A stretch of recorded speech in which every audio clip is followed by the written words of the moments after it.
My name is Olivia. I'm 28, and for as long as I can remember, my life hasn't felt like my own. Every morning, I open my eyes not because I'm rested, but because the alarm screams louder than the ache in my bones. I work at Maggie's Diner from 6 a.m. to 2 p.m. Then after a 2-hour nap and a cup of burnt coffee, I head out again for the night shift as a hospital assistant until 1 a.m. That's been my life for the past 3 years. No weekends off, no time to breathe, just survival. It wasn't always like this, but the fall came hard. It started when I was 20. My father lost his job at the manufacturing plant he'd worked at for nearly 2 decades. Layoffs, they said. Downsizing. He came home with a cardboard box and hollow eyes. At first, I thought he'd bounce back. He was strong. He was proud. But weeks turned into months, and soon my mother started acting like the world owed us something. I picked up a part-time job during college, just to help out a little, but that little turned into everything. One job wasn't enough. The bills kept stacking, food kept disappearing faster, and somehow it always fell on me to figure it out. So I dropped out of school and picked up a second job. My dream of becoming a designer faded into a blur of receipts, overtime slips, and bus schedules. And Ryan, my younger brother, he never had to lift a finger, never had to feel the sting of bills or the panic of choosing between rent or groceries. He was the golden boy, the one with potential. My mother always said, "He's meant for bigger things, Olivia. You're the strong one. You can handle pressure," as if being strong meant I had to carry everyone's weight while he was coddled like a prince. Ryan didn't work, didn't clean, didn't care. He'd lounge around the house with his headphones in, playing video games and ordering takeout with the allowance our parents gave him, money that came from my paychecks. They used to take it out of my bank account directly, claiming it was for the good of the family, and somehow, no matter how much I gave, it was never enough. If the electricity was cut off for a day, they blamed me. If Ryan got a bad grade, it was because I didn't help him study. If there wasn't meat in the fridge, my mom would glare at me like I'd committed a crime. Not once did anyone say thank you. Not once did they ask how I was holding up. I lived off instant noodles and stress. My shoes had holes. My phone screen was shattered. I once wore the same black slacks for 6 months because I couldn't afford another pair. But my brother always had the latest sneakers, the latest phone, and endless praise from our parents. I used to cry in the bathroom of the diner during my 10-minute breaks, just to let something out, but even tears started to feel like a luxury I couldn't afford. And through it all, I kept going, because I thought that was what family was about: sacrifice, loyalty, endurance. But I was wrong. This wasn't love. This was exploitation dressed as duty. And one day, something inside me began to crack. Ryan was the golden child, the miracle boy who could do no wrong. From the outside, people probably thought we were a close family. After all, how could a brother and sister living under the same roof not be? But inside our home, the truth was far uglier. Ryan got everything handed to him on a silver platter. When he turned 18, he didn't get a used car. He got a brand new silver sedan with leather seats and a giant red bow on top. I watched from the window as my parents cheered and snapped photos, while I stood there in my $20 sneakers with a hole in the heel, still reeking of bacon grease from my shift at the diner. College tuition, covered without question. He wanted to major in something vague like media studies, and nobody blinked. Meanwhile, I had dropped out of my graphic design program years earlier to make ends meet. No one ever suggested I go back. No one ever offered to help. I was told that dreams could wait. The family needs you now. If I so much as looked at a dress in a store window, I'd hear, "Olivia, we don't have money for luxuries right now." But when Ryan decided he needed new noise-cancelling headphones to focus better, my mother nodded solemnly and asked me to chip in. I did. I always did. One night stands out more than most. I had just finished a brutal 16-hour day. My feet were so swollen I could barely squeeze them into my shoes. I got home an hour late for dinner, something I warned them about earlier that morning. Still, my mother was waiting at the kitchen table, arms crossed. "Nice of you to show up," she snapped, serving me cold food without a word of kindness. Some people care enough to be here on time. Then Ryan walked in, grinning ear to ear, holding a crumpled assignment in his hand. "Mom, I got a B on my media theory paper," he said proudly.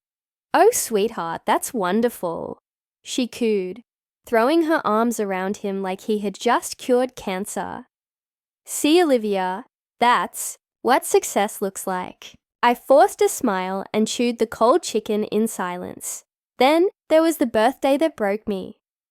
Ryan's 21st was a big deal. There was a party at a rented venue, complete with catered food, a DJ, and a custom cake. He walked in wearing a designer shirt and beamed as everyone cheered. My parents raised glasses in his honor. He got a smartwatch and a travel package to Europe from them. When my birthday rolled around 2 months later, I worked both jobs. I got home late and found the house dark and silent. No cake, no dinner, not even a card. Just a note on the counter. "We went to dinner. Leftovers in the fridge." I stared at that note for what felt like hours. In that moment, I realized I wasn't a daughter to them. I was a tool, a wallet, a maid, a placeholder, and my heart hardened. One layer at a time, that week had drained every ounce of strength I had left. 7 straight days, double shifts. A coworker called out sick, so I picked up her hours on top of mine. I averaged 4 hours of sleep a night and lived on energy drinks and protein bars. By Sunday night, I could barely keep my eyes open as I stepped off the late bus and dragged myself toward the house. The front porch light was off. Odd. I pushed the door open and was immediately hit by a thick wave of darkness. I flicked the switch in the hallway. Nothing. I fumbled around for my phone, turned on the flashlight, and found my way to the kitchen. A pink slip from the electric company was stuck to the fridge with a magnet. Service disconnected. Non-payment. I blinked hard, trying to make sense of it. I had given Ryan $120 in cash to pay this last week. I specifically told him, "Pay this first. The due date is Friday." Had he forgotten? Or worse, just lied? I barely had time to think when my mother's voice pierced the silence behind me. "So this is what it's come to. You can't even handle the bills anymore." I turned around, exhausted, too tired to argue. "I gave the money to Ryan," I said, voice barely above a whisper. "I told him to take care of it. Ask him," she scoffed.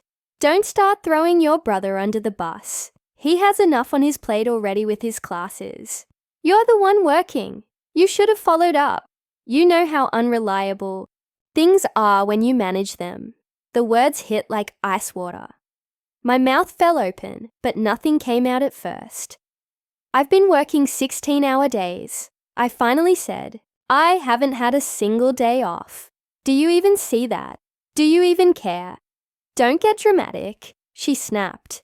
"If you can't handle responsibility, just say that. We all make sacrifices." Sacrifices. That word rang in my ears like a cruel joke. I stormed into my room, heart pounding, ready to explode. I needed a minute to breathe, a minute to not fall apart. That's when I noticed the envelope on my desk, the one with my name written on it in my own handwriting, the one I kept my emergency savings in. It was opened, not torn. Opened carefully. The cash was gone. I ran to the living room where Ryan was sprawled on the couch, headphones in, grinning at the screen of a brand new laptop. Sleek, silver, expensive. Where did you get that? I asked sharply. He pulled off one headphone. Huh? The laptop. Where did you get it? Oh, Mom and Dad got it for me. Said I needed it for school. My hands were shaking. I turned to my parents, who were now in the doorway. You took my savings? I asked, my voice cracking. My father looked away. My mother folded her arms. It was just sitting there, Olivia, and Ryan really needed it. You've got a job. You'll make it back. I was saving that for a deposit on a new apartment. For me. You're being so selfish right now, she snapped. You know your brother is trying to make something of himself. Why do you always make everything about you? That was it. That was the moment. I stood there, surrounded by the people who were supposed to love me the most, and realized they saw me as nothing more than a lifeline they felt entitled to. Not a daughter, not a sister, just a resource to be drained. And something inside me finally broke. Without a word, I turned and went back to my room. I didn't cry. I didn't scream. I packed, because I knew this wasn't my home anymore. The house was quiet, the kind of quiet that only comes just before sunrise, when the world is still asleep and even pain feels distant. It was 4:17 a.m. when I zipped the last suitcase. I didn't slam doors. I didn't leave a trail of chaos or demand one final confrontation. I just moved quietly, efficiently, like a ghost finally learning how to disappear. I placed a single note on the kitchen counter, just beneath the chipped salt shaker no one ever bothered to replace. This time, save yourselves. It was the only explanation I would give them. I walked out of that house with 2 suitcases. $87 is in my bank account and a single suitcase full of clothes that didn't even fit properly anymore. But I also walked out with something more valuable, freedom. I found a tiny studio apartment above a laundromat across town. It smelled like detergent and had stains on the carpet, but it was mine. For the first time in my life, no one was waiting to scold me. No one was lurking behind a door with demands. No one was watching to see if I failed. I blocked their numbers that night. Not because I hated them, but because I knew if I didn't, I'd fold. I'd hear their voices and be pulled right back into the chains I had just broken. The first few days were a mess of emotions. Guilt twisted around my ribs like wire. I'd wake up at 6 a.m. out of habit, heart racing, thinking I was late. I'd open my phone and instinctively scroll to my mother's number. Then remember, the ache wasn't instant relief. It was slow, complicated. I missed Ryan too, in a way. I missed the boy I used to protect, the little brother I used to braid bracelets with in the backyard, before life turned us into strangers. But the man he became wasn't someone I could carry anymore. I cried, a lot.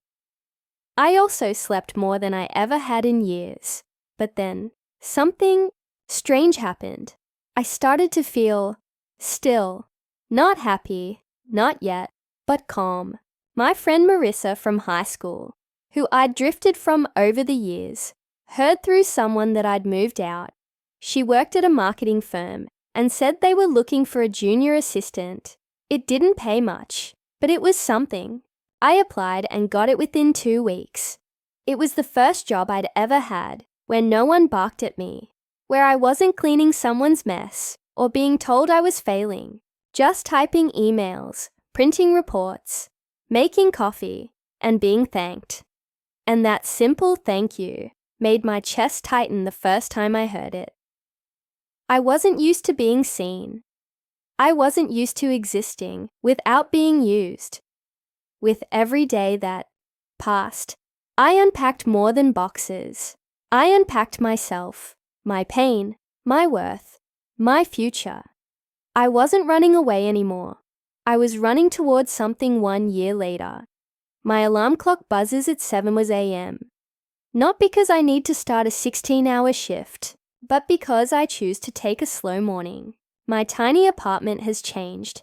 Bit by bit, the stained carpet was replaced with laminate flooring, thanks to my first tax return. My walls now display my own art. Bold, colorful, messy, just like my healing. I work at River and Root, a small but promising design firm downtown. It's not the biggest place, but it's mine.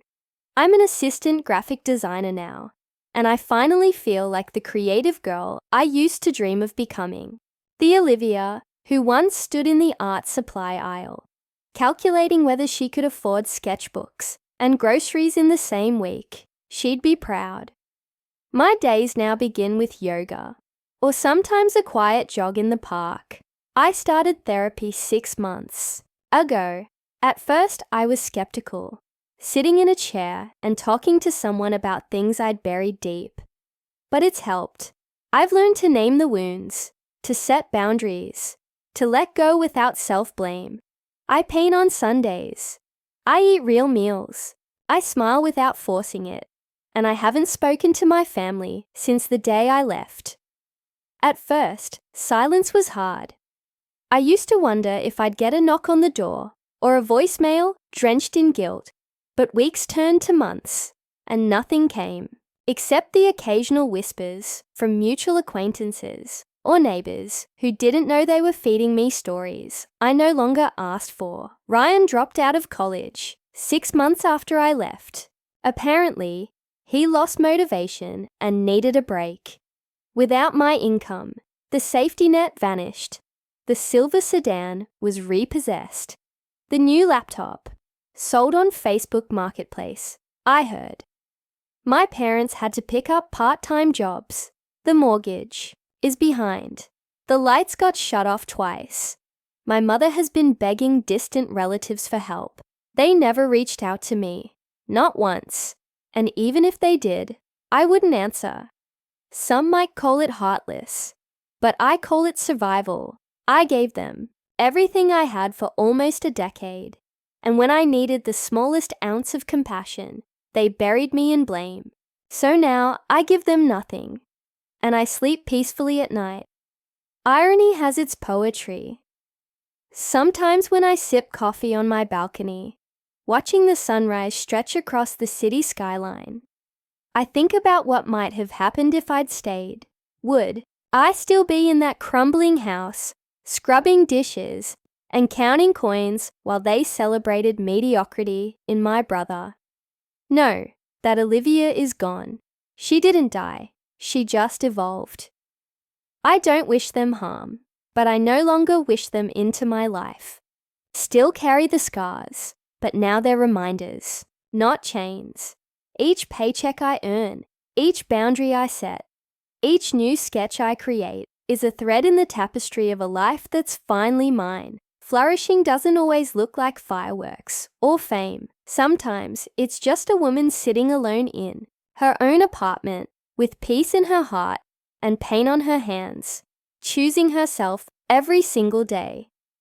It came in pieces. First a letter, then the calls, then the voice messages.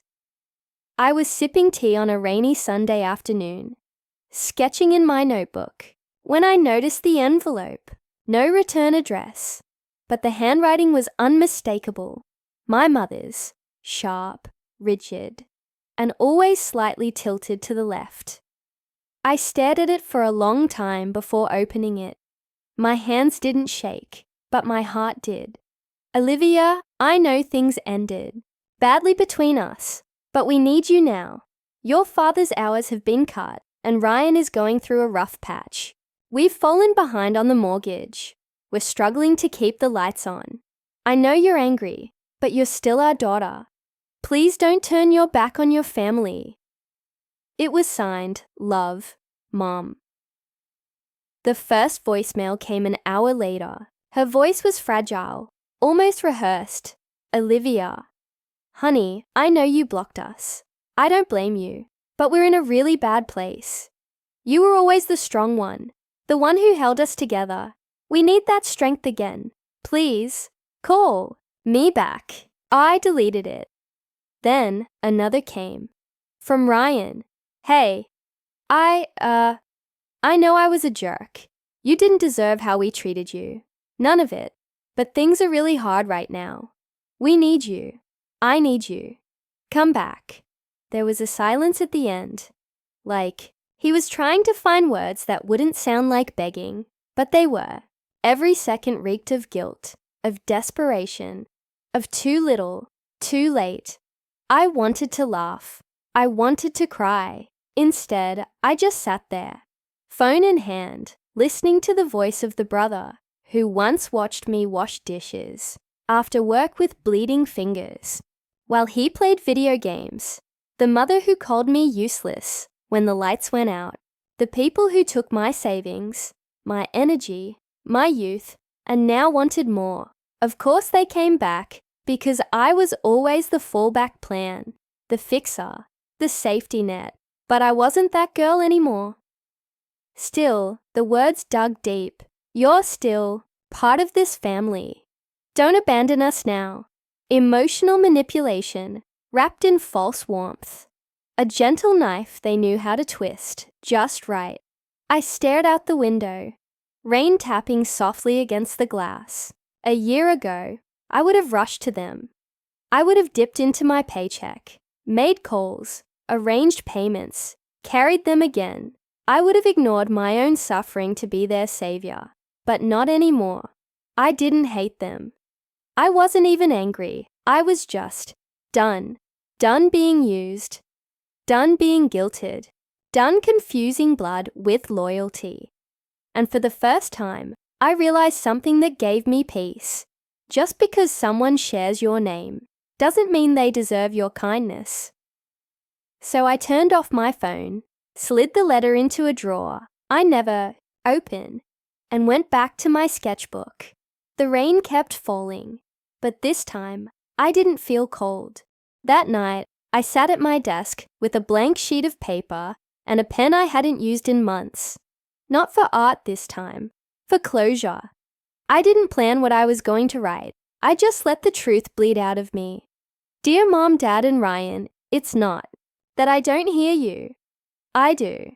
I hear your apologies, your fear, your desperation, but I also hear the echo of every time you ignored my pain, every time you took from me without asking, every time you called me selfish for needing something.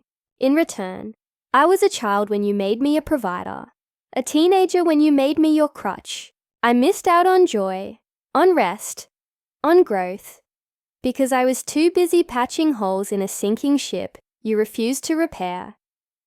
You didn't protect me. You used me. And now, when your world is crumbling, you remember I exist. But I am no longer the Olivia you could summon with guilt. I am not your backup plan. I am not your bailout. I am simply gone. I wish you healing. I even wish you peace. But I will not be the one to provide it anymore. I signed it, folded it once, and then, without hesitation, I tore it up, tiny pieces, like feathers falling from a bird that had just taken flight. I didn't need them to read it. I didn't need them to know what it said. I needed me to write it, to finally admit the truth to myself without flinching. Then, I pulled out the old envelope from my mother, the one I had tucked away in that drawer.